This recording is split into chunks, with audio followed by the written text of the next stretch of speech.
नमस्कार दोस्तों। रुकिए, इस वीडियो को स्किप मत कीजिए, क्योंकि जो मैं आपको बताने जा रहा हूँ वो आने वाले समय में आपकी जेब, आपकी लाइफस्टाइल और शायद पूरे देश की अर्थव्यवस्था को सीधे तौर पर प्रभावित कर सकता है। दोस्तों, कल्पना कीजिए एक ऐसी स्थिति जहां अचानक पेट्रोल 120, 130 नहीं बल्कि 200 रुपए प्रति लीटर पहुंच जाए। दोस्तों, सोना इतना महंगा हो जाए कि आम आदमी के लिए ये चीज खरीदना मुश्किल हो जाए और देश के पास डॉलर इतने कम हो जाएं कि जरूरी चीजें भी आयात करना मुश्किल हो जाए। दोस्तों, सुनने में ये बेहद डरावना लगता है, लेकिन इतिहास गवाह है ऐसा पहले हो चुका है और आज जो संकेत मिल रहे हैं वो कुछ वैसा ही इशारा कर रहे हैं।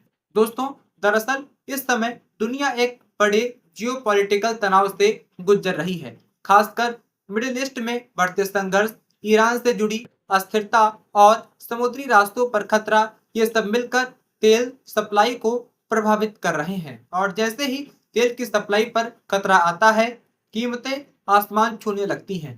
अब यहाँ समझने वाली बात यह है कि भारत अपनी जरूरत का लगभग 80% से ज्यादा कच्चा तेल विदेशों से खरीदता है। यानी हर बढ़ती कीमत के साथ भारत को ज्यादा डॉलर खर्च करने पड़ते हैं और यहाँ से असली कहानी शुरू होती है, क्योंकि सिर्फ तेल ही नहीं, भारत दुनिया का सबसे बड़ा सोना खरीदने वाला देश भी है और वो सोना भी बाहर से ही आता है। दोस्तों, यानी हर शादी, हर त्योहार, हर निवेश के साथ देश का डॉलर बाहर जा रहा है और अगर आप विदेश घूमने जाते हैं तो वहां भी आप डॉलर ही खर्च करते हैं। दोस्तों, अब सोचिए, तीनों तरफ से डॉलर बाहर जा रहे हैं, लेकिन अंदर आ कितना रहा है? यानी वो सवाल है जिसने सरकार को सतर्क कर दिया है और इसलिए एक सीधी अपील की जा रही है, फालतू खर्च कम करो, सोना खरीदने से बचो और सबसे जरूरी ऊर्जा को बचाओ। लेकिन यहाँ असली सस्पेंस ये है कि ऊर्जा बचाने पर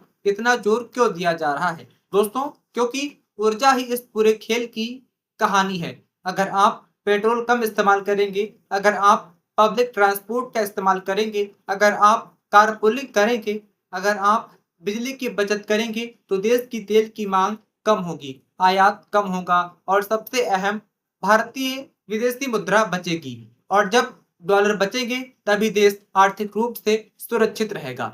दोस्तों, अब अगर आपको लगता है कि ये सिर्फ एक सामान्य अपील है तो एक बार इतिहास की तरफ नजर डालिए। साल 1991 का आर्थिक संकट, जब भारत के पास सिर्फ कुछ हफ्तों का ही विदेशी मुद्रा भंडार बचा था और देश को अपना सोना गिरवी रखना पड़ा था।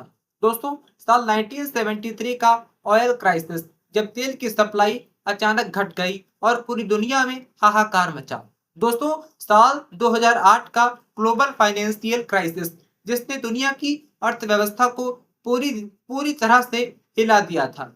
और हाल ही में रूस यूक्रेन युद्ध, जिसने फिर से तेल और गैस की कीमतों को अस्थिर कर दिया था। यानी पैटर्न बिल्कुल साफ है, जब भी दुनिया में युद्ध होता है सबसे पहले असर ऊर्जा और डॉलर पर पड़ता है। दोस्तों, भारत जैसे देश को सबसे ज्यादा झटका इसमें लगता है। इसलिए आज जो कहा जा रहा है वो कोई डर फैलाने के लिए नहीं है, बल्कि एक चेतावनी है, एक संकेत है कि अगर अभी नहीं संभले तो बाद में बहुत देर हो सकती है। क्योंकि अगर विदेशी मुद्रा तेजी से कम होती है तो रुपए की कीमत गिरती है, महंगाई बढ़ती है और सबसे ज्यादा असर आम आदमी पर पड़ता है। दोस्तों, इसलिए इस वीडियो का निष्कर्ष बहुत सीधा है लेकिन बहुत गंभीर है। ऊर्जा बचाना अब सिर्फ पर्यावरण की जिम्मेदारी नहीं, बल्कि देशभक्ति का एक नया रूप बन चुका है।